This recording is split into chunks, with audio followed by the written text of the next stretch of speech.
भक्तजनों, हर हर महादेव।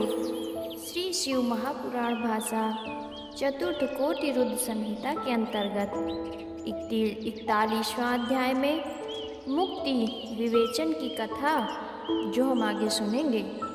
ऋषि बोले, हे सूत जी, ये जो आपने मुक्ति कही है इसमें क्या है और वहाँ कैसी अवस्था रहती है?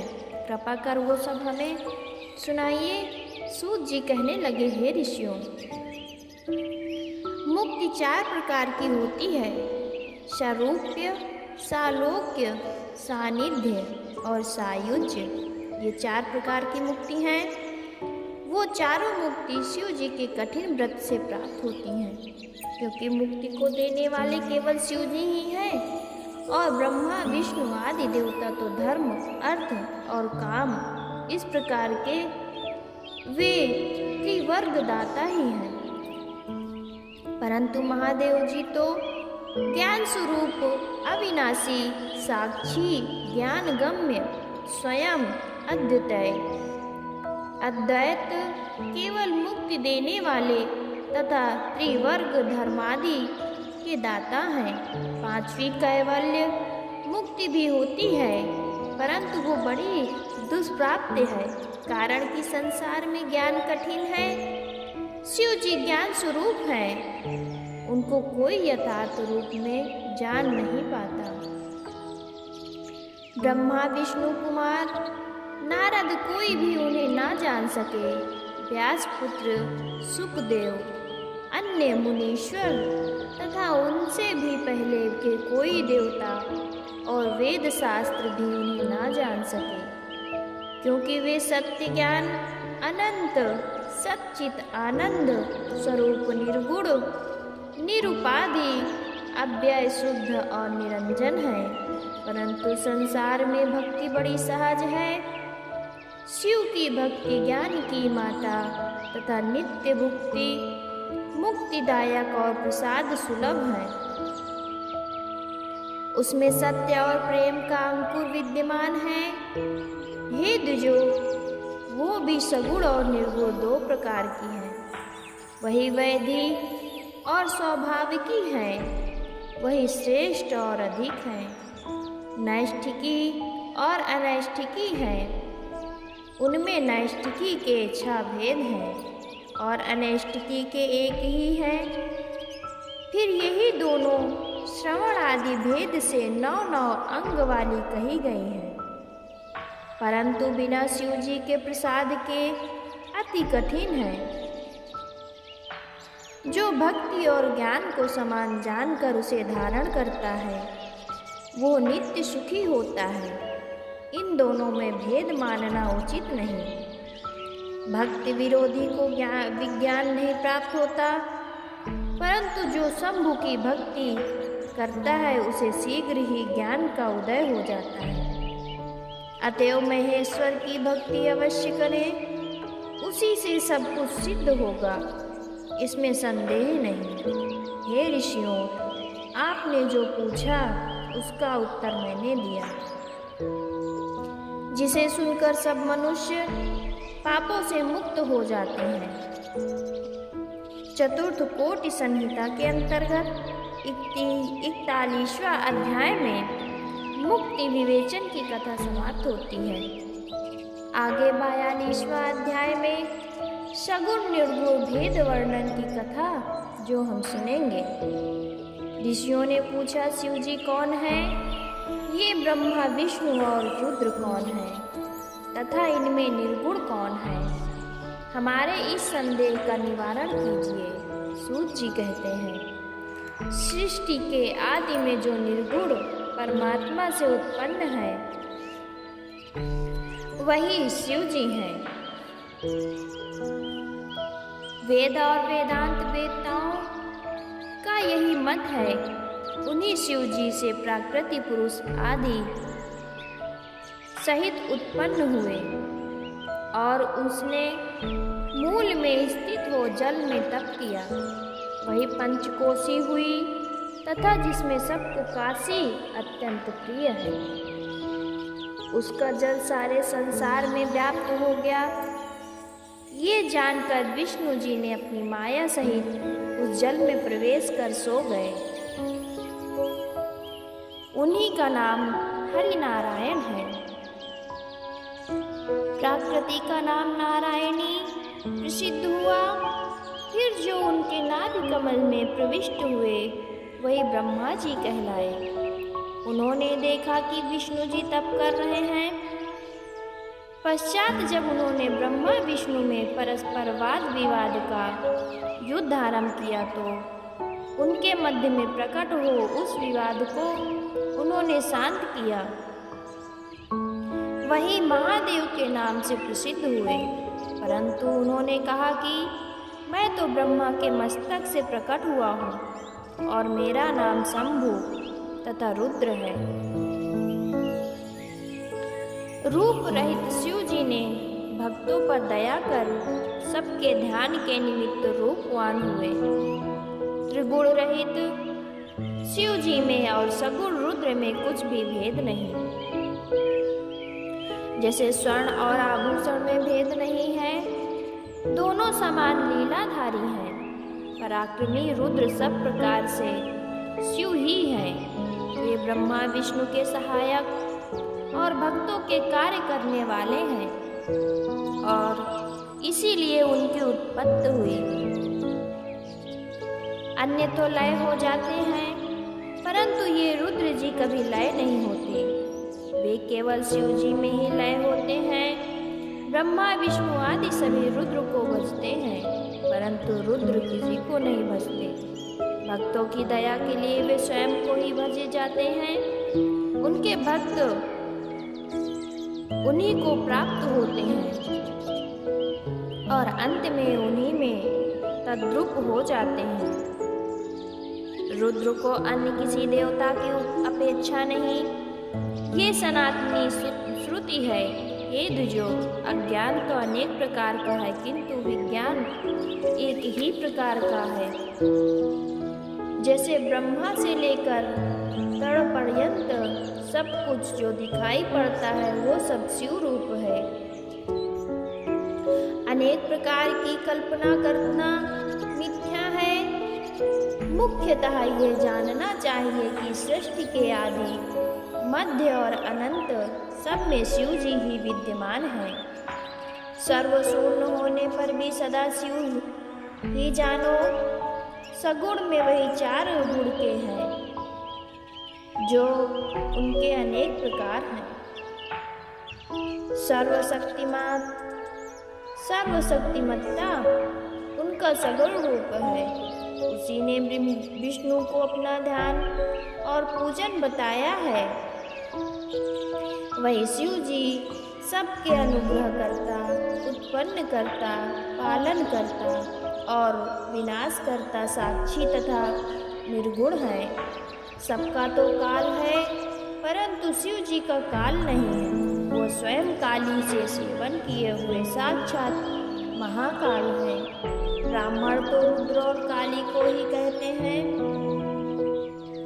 और इन दोनों को सब कुछ लीलावत प्राप्त है तथा इनका कोई नाश नहीं कर सकता।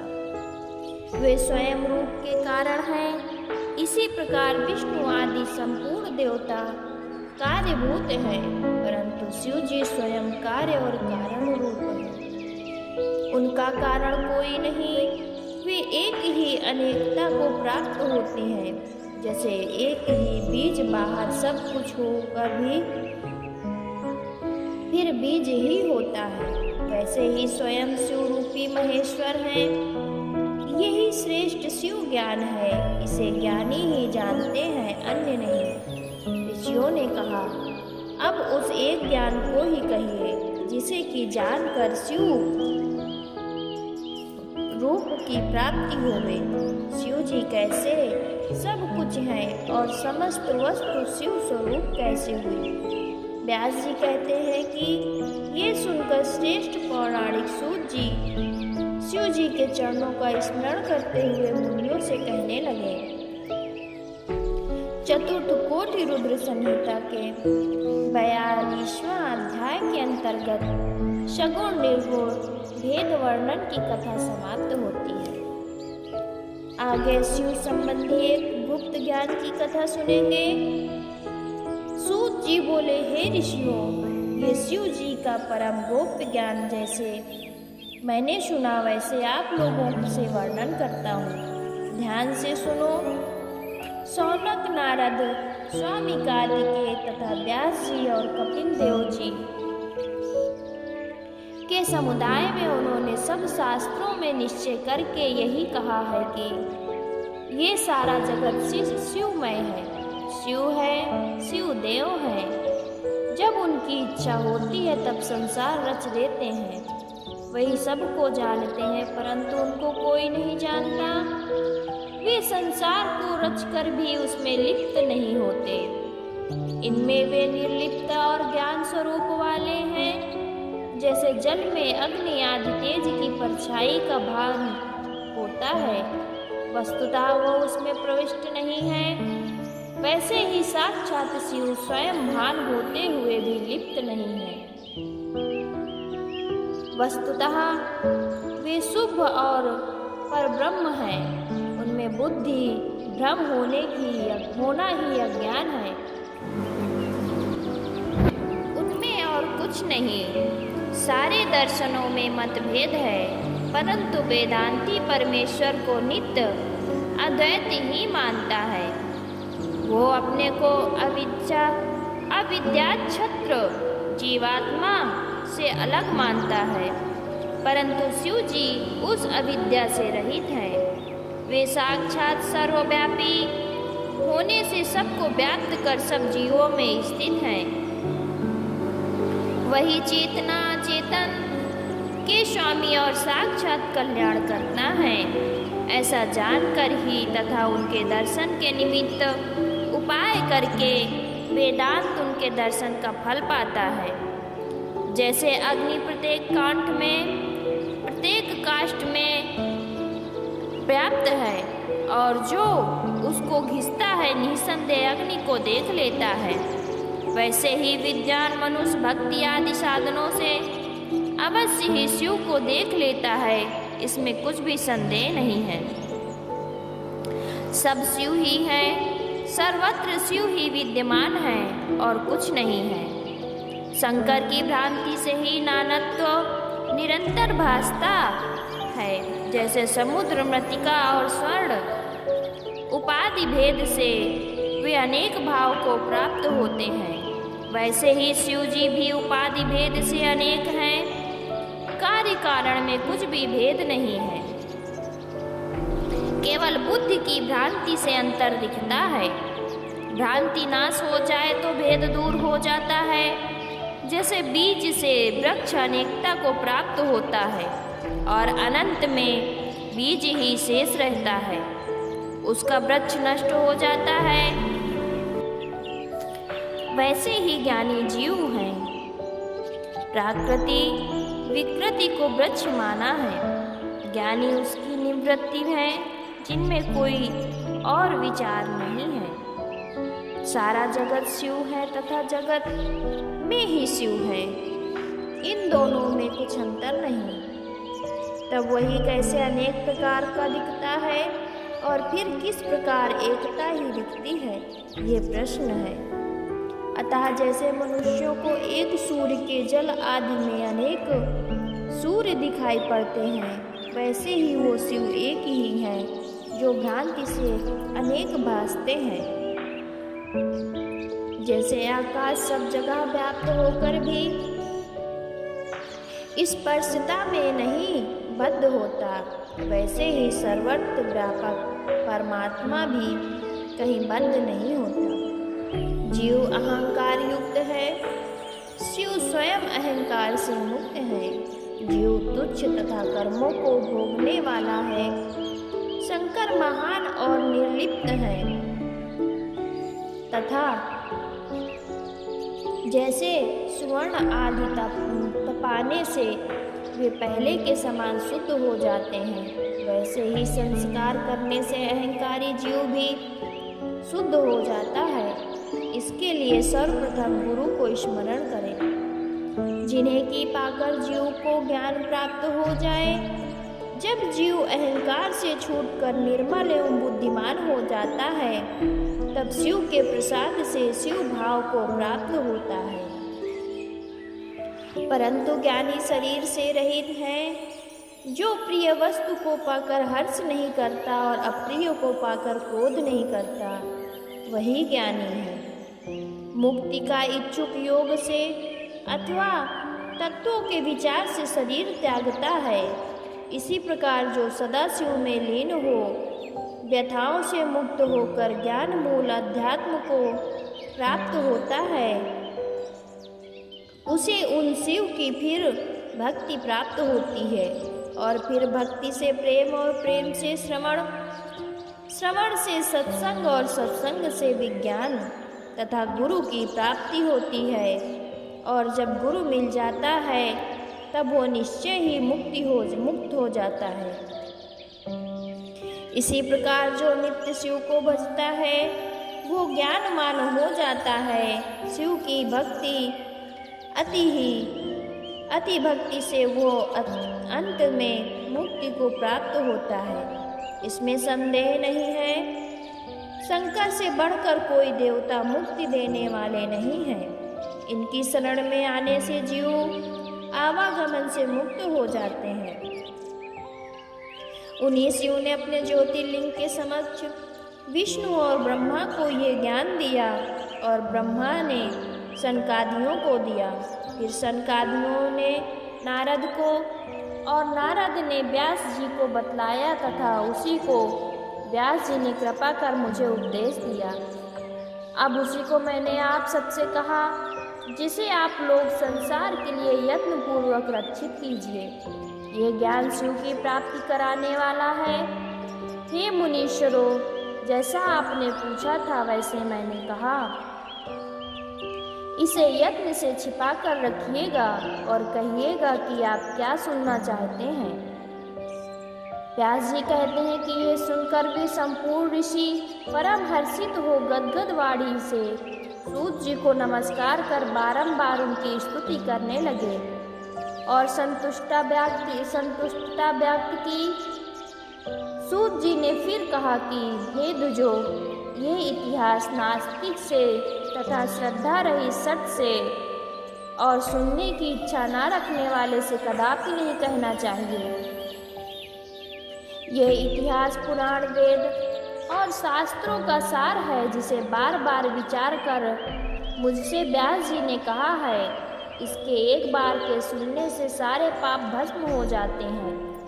ये शक्तिवर्धक और मुक्तिदायक है। मुक्ति के इच्छुक को इसे बार बार सुनना चाहिए। व्यास जी की कथन है कि जो भक्ति सहित इसकी 5 आवृत्ति करता है, वो नित्य ही मुक्त हो जाता है।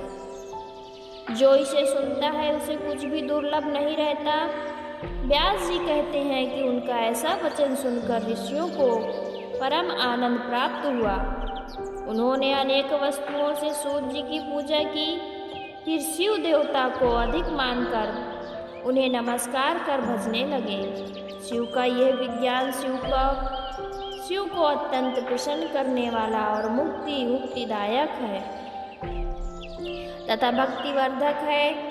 ये चतुर्थ कोटि रुद्र नाम वाली शिव पुराण की 4थी संहिता पारम आनंद देने वाली है, जिसे मैंने आपको सुनाया। जो इसे सुनता है वो सब सुखों को भोग अंत में परम गति को प्राप्त करता है। इति श्री पंडित राम लग्न पांडे द्वारा भाषानुदित श्री शिव पुराण की 4थी कोटि रुद्र संहिता की समस्त कथाएं समाप्त। शुभमस्तु भक्तजनों। हर हर महादेव, हर हर महादेव।